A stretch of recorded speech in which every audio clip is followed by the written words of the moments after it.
Thanks for staying with us. It's time for the press preview. Our first look at what's on the front pages as they arrive. We start off with this day newspaper. In major tests of governors' powers as chief security officers, police defy orders from Sanwoolu. That's the Lagos State Governor, Babajide. There was a fallout earlier at the Magodo district area in Lagos, and claims that they were acting on instructions from higher authorities. Find more about that report in this day. Ibadan High Chiefs fault ex-Oyo Attorney General on appointment of new Olubadan. Nigeria to lose over $1 billion to underproduction as OPEC raises oil quota. And 80 months after taking office, Buhari appoints Salami Chief Economic Advisor. That's on page 5. Now, the Punch this morning, the main headline, AMCON lists 7,912 names owing 4.4 trillion naira as deadline expires today. National Assembly has directed they publish debtors list. That's according to the corporation. This is final warning. Don't be taken by surprise, AMCON tells debtors. Also on the front page, Lagos made 14 flees with boss 2-year-old daughter arrested in Ogun. Dana plane speeding car in near collision on Lagos Airport taxiway. And also Osinbajo's presidential campaign billboard surfaces in Abuja. Those stories and more on the Punch this morning. Well, this is the front page of the Daily Sun today. Bloody day in Kaduna. Bandits kill 9, injure 5, steal 250 goats. Troops eliminate 2 terrorists.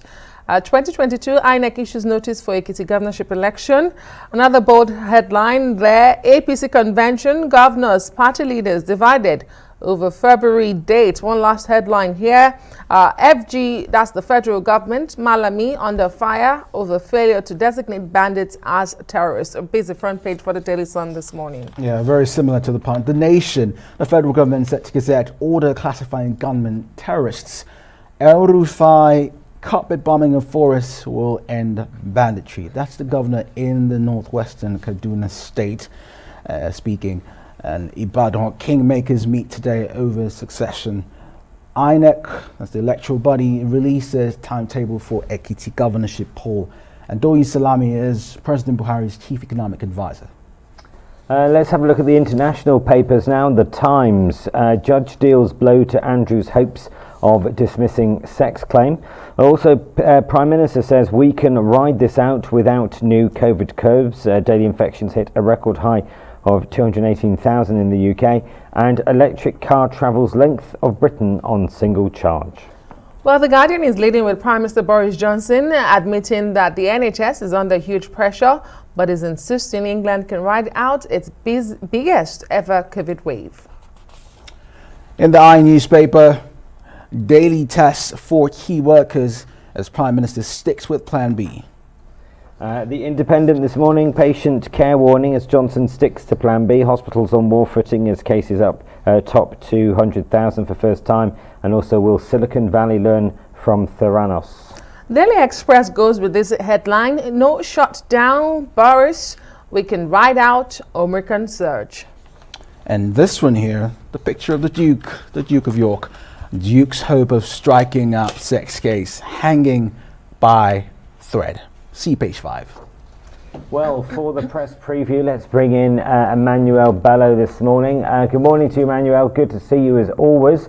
Let's start with this day and basically Nigeria to lose over $1 billion to underproduction as OPEC raises oil quota.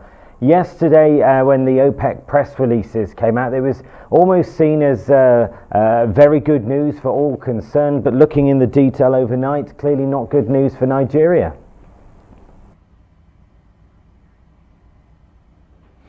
Yes, good morning, Dan. You know, part of the problem is what the report itself is stating, which is the crisis within the oil sector in the country, you know, and it's so sad, and it's a good thing that this day has been staying on the oil industry story. In fact, I think since last week we've been doing really, you know, first kind of stories in that sector, Emmanuel Lade reporting. doing very beautiful stories around the oil sector. And this is important. It's a very important story, and it's important that we stay in the oil industry and look at what is happening there.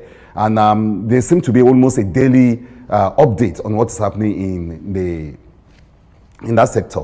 I think it's a good story. Like today's story is another fantastic one. Done, like you said, OPEC actually practically waiting for Nigeria to to up his ante and to meet up the demands, especially now that there seems to be what is like a beautiful opening. It's a case of supply and demand. So on one side, OPEC is saying that look, we're waiting for you, hurry up, increase your production. Back home, the excuses are still there. We saw a story still written by Emmanuel Ade the other day, talking about oil theft. Dealing with these productions and supply. But by far, like in today's report, by far the greatest culprit is actually those machineries on ground, the rigs that are not working, the wells have been closed down, and all of that. So sometimes it looks like a tacky report, but when you see through it, you see the crisis of leadership in the oil sector within the country, especially now that the world is waiting, and there seems to be some kind of optimistic view generally in that sector. So it's a crisis that we're not producing what we should produce, while the rest of the world is waiting for us to increase our production. And over here, there doesn't seem to be the kind of leadership and the kind of political will to do anything about, for instance, oil theft and the other crises within the sector. These reports are very important, and it's a good thing that this day is staying on it because that's the cash cow, and it's good that we know what's happening in the oil industry. Emmanuel Bello, what's in the name? A chief security officer of a state. What does that even mean in real terms? And talking about the story that we all saw yesterday unfold in Lagos State, Magodo area of the state. And this day is leading with that story as one of its major headlines on the front page this morning. In major test of governor's powers as chief security officers, police defy others from Sanwoolu, claimed they were acting on instructions from higher authorities. Lagos governor stands his ground, prevails, invites parties to a meeting today. But again, what's in the name? Yeah, what's in the name? And it's a disturbing story, and I'm grateful that they actually saw the need to focus on that story. And because at the heart of it, it might look like just the governor of Lagos State having a back and forth with some policemen, but that's not it. It's a bigger problem than that. And like the story itself said, it questions even the federal structure that we're talking about. Policemen claiming that no, they take their orders elsewhere. Governors have been complaining that look, we're just chief security officers in name. This kind of stories seem to suggest that that is true. Of course, a lot of people saying that governors also need to explain their relationship with the commissioner of police in their states and all of that. Even in this story, this policeman say that look, they are not from the governor himself saying that they are not from the Lagos command. But they've been the governors have always complained that look, we don't really have any real power over the security outfits in our state, and so that's limiting even the war against terror and all of that. Though their critics will say that look, you get huge security votes.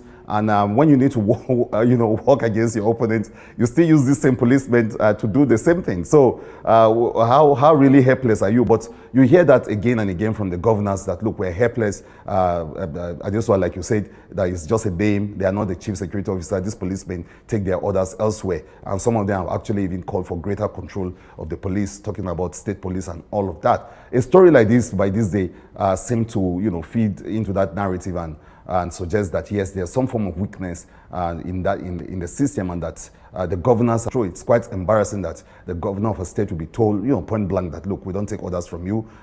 Those policemen are asking the governor of Lagos State to actually, call their bosses, and that they're too small to do that. If a governor cannot wade into a situation and call for orders? What does that make him? So it's only when these governors have got the bite and the push to be able to effect, the kind of, order and law in their states. That's when, their names as chief security officer really make any sense. Though their critics seem to say that, look, you get a lot of security votes already, and you seem to also have a way of controlling the commissioners of police, so you have no excuse there. But governors always still claiming that, look, we're limited. This story seems to give them further evidence that that is true. Another story in this day that the paper is running with is this one. 80 months after taking office, President Buhari appoints Salami, that's Dr. Doyin Salami, as Chief Economic Advisor. The president had for long resisted calls to appoint a chief economic advisor, and it's 16 months to the end of his term. And one wonders, why now? Is the president clutching at straws?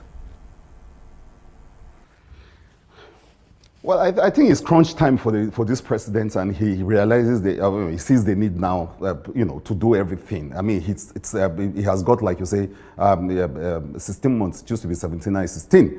And I like the way the paper captured it. Say 80 months down the line, the president is just seeing the need to have a chief economic advisor. Those are some of the things that his critics point to when they say this: the president has not really, has not been able to really tackle some of the things. In the same paper, we hear Emefiele saying some of the outlook for the year, and the economy is another area that beyond the security is another thing that people point to when they're talking about this presidency. But then this president wants to get it right in the next few months, and he's trying to do everything right. With some of these projections coming out that probably the economy can actually go back to the pre-pandemic era situation. Well, this is a form of almost like just the optics of it, the president appointing a very, very sound economist. But again, like Kenneth, you looked at it, people will say, why now? It's not too late or even too little in the day. We need to see, I'm sure it's a tough one for Professor Doyin to see how this is going to pan out. Emmanuel, let's have a look at the international papers now. The Times this morning, in fact, a few of the British papers are covering it. It's the news about Prince Andrew's potential claim. In effect, judge deals blow to Andrew's hopes of dismissing a sex claim. Is it odd that a judge basically has said that I will make a ruling soon, rather than just not say anything till they make a ruling? It almost is basically making an announcement to say I will do my job at some point. But secondly, is this damaging to the British royal family? I know Andrew has stood down from frontline royal duties, but bearing in mind it's the 70th year this year that the Queen has been on the throne, surely this is a scandal that the royal family don't need right now. Yes, the royal family doesn't need this, and but then also Prince Andrew himself, going down this way in the twilight of his life, it's just sad that you see something from his past is really catching up with him in this manner. He's done everything to cope out of this, including even seeking that this case will not, will not be in court and all of that. But this thing keeps escalating. Sadly, the media has not actually stepped aside from the story, keep beaming on it, with now the judge delivering almost what looks like a death knell to the case. So yes, and you are right. This is getting to the monarchy, and but how this case will go in defining the history of such a brilliant monarchy is another thing altogether to be watched. But as an individual, I think this is a very sad way for the prince to go, and it makes for the rest of us, it makes for interesting reading as we look at the drama surrounding this scandal that has refused to go away. Oh, unfortunately, we will have to let you go away at this time. Emmanuel Bello, thank you so much for the press review this morning.